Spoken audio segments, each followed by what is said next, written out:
a jailbreak tutorial. So once again, I've created another all-in-one Blu-ray disc for the new jailbreak this time for 12.52, which includes everything you need to set up the jailbreak all on the one disc. And all you have to do is burn the ISO to your Blu-ray disc and you'll have it prepared. And basically it includes a autoloader version from Lucas Leal Dev, which just modifies the exploit to automatically load the jailbreak when you load the disc, instead of having to press a button on the controller to trigger it. So that's been implemented in this version. It also has, of course, the main utility homebrew applications included on the disc that can be installed directly, and also the cheats, patches, and plugins, as well as payloads, are all on the disc, meaning that you do not need an internet connection to be able to install everything and get the jailbreak fully set up, all from the one disc. So I'm going to show you how you can set it up here in this video. So as usual, if you're setting this up for the first time, you need to head into your notification section and then just make sure you don't have a system software update that's waiting to be installed. If you do, make sure you press the options button and delete that system update file. Then go into your settings menu and scroll down to the system settings and go to automatic downloads and make sure you uncheck all of the boxes in here. And then you can go to your network settings and also disconnect from the internet, as we should not be needing an internet connection because we can install everything from the one disk, and it also stops updates. And then finally, if we go down to the system settings and system information, you need to make sure that your system software version is 12.52 or a lower number. Anything higher, you will not be able to do this jailbreak. So then all you have to do is burn the ISO to the Blu-ray disc, which you can do using a software called Image Burn, or you can use the default burner within Windows, but I recommend Image Burn. It tends to be more reliable, gives you more options. So I'm going to go ahead and open up Image Burn and select the option to write the image file to the disk. And then I'll take my all-in-one version of the hen loader and drag that ISO file into Image Burn. You can also click this button here to browse for it manually, if you cannot drag and drop it into Image Burn. Then just insert your blank Blu-ray disc, either a BD-R or BD-RE disc. I prefer verbatim discs because they tend to be higher quality and I don't have any issues with them. But if you are having issues with different discs, you can adjust the write speed. Sometimes writing at a different speed can improve things. And then we can go ahead and simply click the button to write the image file to the disk, and then wait for that to write. It will take longer than the initial version because there's a lot of additional stuff packed into this ISO. So you might have to wait a few minutes for it to write the image file to the disk and then do the verification step.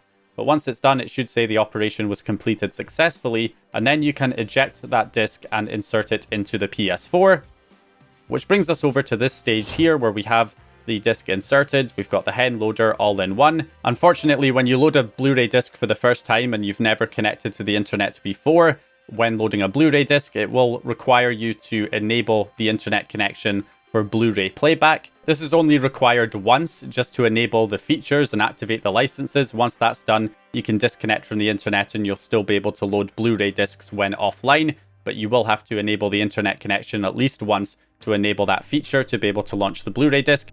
And then once you've done that, you can disconnect from the internet again and you will not have to reconnect. So that is the general idea. You may also get a message about enabling BD-Live. Just say yes to that message. And then also you'll need to make sure that HDCP is enabled in the settings. If you go down to the system settings, you need to make sure that enable HDCP is ticked. Otherwise, it will not let you launch the Blu-ray disc. So I'm going to select it with X to start up the disc. And then you'll see that it will automatically start trying to run the jailbreak as soon as it loads. So there it is. You can see it immediately starts running and it's a success. And we have Gold Hen running version 2.4 B18.7. Obviously, if it fails and it says you have to reboot the PS4, then just reboot the console and load the disc again until it works. So it might take a few attempts. But once we're done, we can close the application. And once it's closed, if we head into the Gold Hen settings, you want to scroll down to the settings menu and enable the options for BD app auto kill, which means the next time you load the disk to run the jailbreak, it will automatically close the disk player for you once Gold Hen is loaded, which makes it a lot quicker to get up and running with the jailbreak. So now that we have the jailbreak running, we can get everything else we need for the jailbreak set up and installed directly from the one disk. So if I go into the Gold Hen settings, you can see I don't have the game patch plugin or the AIO fix plugin. We don't have any plugins installed. We don't have any cheats, patches, or anything else installed here. But what we can do is head over to the debug settings and go to the package installer. And then all the package files that are on the disk should appear here. And you can just install all to get all of these utility-based homebrew applications installed onto the PS4. It will take a little bit longer to install these than it normally would from a USB drive, because obviously the read and write speeds on the disk are slower. But these homebrew applications are pretty small, so it shouldn't take too long to install all of these. Okay, last homebrew application installing, the homebrew store, which isn't going to be useful to you if you never connect to the internet. But anyway, that's all of the homebrew applications. So I can press the options button, add to folder. We'll add to a new folder and then just call this folder homebrew, and then just keep all your homebrew applications organized in the one folder here. So we'll just select them all right here and confirm. And then we have all of our homebrew applications, which is fantastic. Now, to install the cheats, patches, and plugins, we do need to do that manually by copying them off the disk. Now, unfortunately, at the time of recording, PS4 Explorer 2.0 does not yet have support for 12.52. I'm not sure about 12.50, so it will not work for me at the moment. If you're on firmware 12.02 or lower, you can use this application as your main file manager to be able to copy the necessary files off the disk for the cheats, patches, plugins, and payloads. However, because it's not supported yet on 12.52 at the time that I'm recording this, I have included this on the disk as well, this easy remote client, which does work up to 12.52 and has a file manager that can be used to copy the files. So I'm going to use this program in this particular case. Normally, I would use PS4 Explorer 2.0. So at this point, we just press down on the D-pad until we're highlighted over the file system, and then press X to select it to go into the file system. And then from here, we can scroll down to the MNT folder and press X on that.